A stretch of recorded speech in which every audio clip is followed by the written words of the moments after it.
Dans la Haftara de Parashat Vayera, il y a un truc dommage. Les Ashkenazim, ils en disent beaucoup plus. Les Faradim, ils s'arrêtent au milieu de l'histoire. Les Ashkenazim, ils continuent. Je rappelle l'histoire. Il y avait une dame à Shunamit qui avait accueilli Pernasat Ochim, le prophète Elisha, chez elle. Elle lui avait fait un Mishkan. Mazé Mishkan, Mita, Shulchan, Kiseh, Ener. Tout ce qu'il avait, elle lui a tout arrangé pour qu'il puisse venir chez eux. Quand il arrivait dans la région, il avait où être. C'était une grande Isha Gdola, c'est marqué, une femme de haut niveau. Et un jour, Elisha a dit à son shamash, qu'est-ce qu'elle a besoin, cette dame, que je lui donne une bracha? Il a dit, elle n'a pas d'enfant. Et il lui a promis un enfant. Et effectivement, cet enfant est né dans la maison. Et la Haftara nous raconte dans la suite qu'un jour, il était dans les champs avec son père. Et il a dit à son père, Roshi, j'ai mal à la tête. Son père lui a dit au shamash, ramène-le à la maison chez sa maman. Et quelques heures après, il est mort dans les bras de sa mère. Et sa mère l'a posé sur le lit du prophète Elisha. Et il a demandé à son mari, donne-moi un chamor et un éved. Je veux aller voir le prophète. Son mari lui a dit, qu'est-ce qui arrive? Elle a dit, va tomer shalom. Là, les Sfaradim, ils s'arrêtent. Shalom, akol beseder. Mais nous, chez nous, ça continue. Elle est allée voir le prophète et lui a dit, c'est pas moi qui t'a demandé un fils. C'est toi qui me l'as donné, maintenant tu m'as donné un fils, Hachem me le reprend, c'est pas joli. Je te supplie, fais quelque chose, ramène-moi mon fils. Elle a supplié, et le prophète dit à Gehazi, son shamash, prends mon bâton, ne parle à personne, cours jusque là-bas et pose le bâton sur le bébé, sur le petit garçon. Et il a fait ça, et ça n'a rien servi. Et la femme, elle dit à Elisha, quand le serviteur est parti, je ne veux pas que tu le réveilles avec le bâton et ton serviteur, je veux que ce soit toi-même qui le réveille. C'est toi qui m'as dit, c'est ce fils, c'est toi qui vas faire Triat HaMetim. Et Elisha, il s'en va jusque là-bas. Il dit à tout le monde, sortez de la chambre. Il reste dans la chambre, il y a marqué, il se couche sur le bébé, après il se lève, après il tourne en rond, après de nouveau il essaye, il prie, il supplie, jusqu'à ce qu'il y a eu Triat HaMetim, le petit garçon s'est réveillé, et puis il s'est réveillé, et puis Elisha l'a amené à sa maman, elle dit voilà ton fils. Et comme ça, c'est termine la Haftara d'Ashkenazim. Ça termine joliment. Chez les Sfaradim, ça s'arrête avant. Pourquoi? Parce que les Sfaradim, ils ont Emouna. Emouna, ça va, où tu vas chez le Rav? Ça va chez le Rav, ça ira. Ça. Mais comment ça ira? Ça n'a aucune importance. Les Ashkenazim, ils veulent savoir, donc on leur a demandé de raconter l'histoire. Et ce que je vous ai expliqué, ce que veut dire le Meshech Chochma. Pourquoi le Rav a envoyé le shamash avec un bâton et ça n'a pas marché? Et pourquoi la femme, elle voulait que ce soit Elisha lui-même?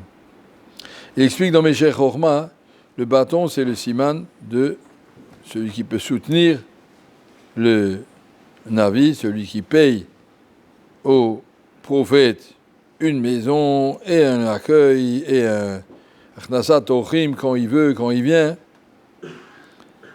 Ce srout, ce mérite qu'elle avait, cette dame, de pouvoir accueillir le Navi. D'ailleurs, la maison de la Shunamite, elle est toujours là encore, dans un kfar qui s'appelle Kfar Shunem, près de Natania, un village arabe. De temps en temps, il y a des rabbanim qui vont là-bas prier dans cette maison. Quand les rabbanim ne viennent pas, les Arabes, ils aiment bien jeter là-bas leurs poubelles pour montrer qu'ils ne sont pas d'accord. Mais en tout cas, c'est un endroit, j'ai déjà été aussi là-bas. La maison existe, comme ça on dit, c'est cette maison, sûrement pas la même maison, mais le même endroit. En tout cas, elle a prié, et Elisha a prié, et le Meshech Chochma explique, la dame, elle ne voulait pas ce qu'il voulait Elisha. Elisha voulait que ce soit par le mérite du bâton que tu soutiens, la parnassa, Arzakat, Torah, c'est toi qui soutiens la parnassa du Navi par le srout de ta mitzvah, que tu puisses avoir que ton fils se réveille. Prends le bâton qui est le siman, c'est toi le bâton qui soutient, qui permet au Navi de se... Ouais, c'est le bâton du Navi, qui permet au Navi de tenir. prophète de tenir. Prends ce bâton, mets-le, le srout, c'est toi, la srout de la mitzvah va t'aider à te réveiller ton fils. Et il a dit, je veux pas ça. C'est pas ça que je veux. Ce que je veux la srout de ma émouna dans le tzaddik. C'est toi seul, Elisha, qui doit réveiller mon fils.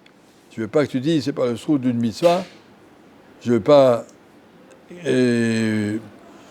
changer cette mitzvah contre mon fils. Ce que je veux, c'est montrer combien Kadosh Baruch Hu peut faire des miracles à travers les tzadikim. J'ai confiance dans la grandeur de Elisha. Je sais qu'Akadosh Baruch Hu a fait par Elisha beaucoup de miracles. Juste avant, on raconte comment il avait versé l'huile et ça avait rempli toutes les cruches. On sait qu'Elisha peut faire beaucoup de miracles. Alors il a dit, je veux qu'il y ait un Kiddush Hashem par la nevoua, par le srout d'une mitzvah. Je veux que ce soit un Kiddush Hashem par la grandeur du Navi. Ça, c'était l'histoire telle qu'elle explique le Meshech Chochma, pour nous montrer combien Akadosh Baruch Hu peut donner de force aux Nevi'im. C'est marqué que Elisha, il a fait le double de miracle de ce qu'il a fait Eliaou, son rab. Eliaou Hanavi a réveillé un mort, lui il en a réveillé deux, et il y a encore beaucoup d'autres choses qu'Elisha a faites. Et ça, c'est pour montrer comment Akadosh Baruch Hu donne aux Nevi'im une force pour que les gens aient confiance en eux, pour que les gens obéissent au message des Nevi'im. Ça, c'était à l'époque dans les Nevi'im. En tout cas, pour nous, voir comment on peut, par le srout Arzakat Torah, mériter des choses, et on mérite encore plus par le srout de la Emouna. Celui qui vit avec une Emouna claire. Akadosh Baruch Hu donne aux tzadikim des forces. Akadosh Baruch Hu donne aux tzadikim des moyens de montrer la Emouna dans le monde. Heureusement qu'on a des histoires sur les Gdolim. On entend raconter ce matin quelques histoires. Les Gdolim, on voit qu'ils vivent avec la Emouna concrète et nous, on en est témoins. Et ce sont ces petits miracles-là, ou ces petites choses, qui nous permettent de voir combien la Torah a une force, combien ils sont devenus des Gdolim. Ils ont étudié la Torah jour et nuit, et Akadosh Baruch Hu leur a montré comme il les aime, il leur permet pas dire de faire des miracles, mais de vivre à un niveau que nous ne vivons pas. Des gens qui vivent à un niveau de Gilouï Shrina, qui voient la Shrina, qui voient les maîtres du monde tels qu'Akadosh Baruch Hu le montre, et ça c'est des choses qu'on peut atteindre par le Limud Torah, et ça c'est ce qu'il veut nous montrer. On demandait au Baal Shem Tov où il est ce monsieur, il disait, je le regarde, mais il est là-bas, à tel endroit. Il le voyait, il était loin, mais il le voyait. Comment ? Parce qu'il avait une darga de Kedusha qui lui permettait de vivre au-dessus du monde. Marqué dans la paracha que si il a fait la Brit Mila, Abraham Avinu après, que je suis venu lui faire une visite Bikur Cholim. Ça veut dire quoi ? Il explique le Svat Emet, tu étais malade parce que tu étais Harel, je t'ai enlevé la Orla, et maintenant tu vas voir combien que tu vas atteindre des niveaux que tu n'avais pas avant. Abraham Avinu a reçu la Vayera, Hachem est là, Hachem est apparu à lui après la Mila, tant il était Harel, il ne pouvait pas. Une fois qu'il a été débarrassé de la Orla, il a senti Vayera, Hachem est là. Et bien la même chose, il y a quelqu'un qui m'a raconté qu'il était chez Rav Steinman avec un grand donateur, et Rav Steinman l'a appelé après le monsieur qui est le Rosh Cholet, qui est venu avec son donateur. Il dit, dis-lui qu'il fasse la Mila, il n'a pas fait la brite encore celui-là. Et où tu as vu ? On voit sur sa tête qu'il n'a pas fait la brite. Et il a dit ça, il a raconté ça à Abraham Kanevski, il a dit, ben évidemment qu'on voit, moi aussi je vois. Monsieur qui vient chez moi qui n'a pas fait la brite, on voit tout de suite qu'il n'y a pas de neshama. La Rouchaniout existe, nous on ne s'en rend pas compte. Marqué dans les Sfarim, celui qui répond Baruch Hu le matin, à ce moment-là, un nefesh s'installe dans lui. Mais s'il est au lit pendant qu'on dit Baruch Hu, il ne dit pas Baruch Hu. Son nefesh toute la journée, et il danse, je suis dedans, je ne suis pas dedans. Après il dit, j'arrive pas dans le limoud, j'arrive pas dans la tfila, j'arrive pas dans les choses. Ben évidemment, tu n'es même pas dans le nefesh. Le Baruch Hu donne une force. La Mila donne une force. Et ça, c'est la émouna de la Rouchaniout. C'est pour nous, la Rouchaniout, elle passe avant la Gashmiut, elle a beaucoup plus de force. La Gemara nous dit pourquoi la 8e bracha de la Hamida, c'est Refaenu. La Gemara dit parce que la Mila, c'était le 8e jour. Donc quel rapport ? On a dit, comme il a dit, expliqué, dit le Sfatémet, la Mila, c'est une refoua. L'homme, il est malade, il est bloqué par sa Gashmiut, il n'arrive pas. Sa neshama, elle est en prison. Et par la Mila, il se guérit. Et de toutes les maladies qu'on a, sont des maladies. J'ai entendu une histoire aujourd'hui. Il y avait un monsieur qui avait une grosse abcès sur la langue. Il n'arrivait pas à parler, il avait mal. Il a dit, bon Olam, c'est pas une maladie normale, ça c'est.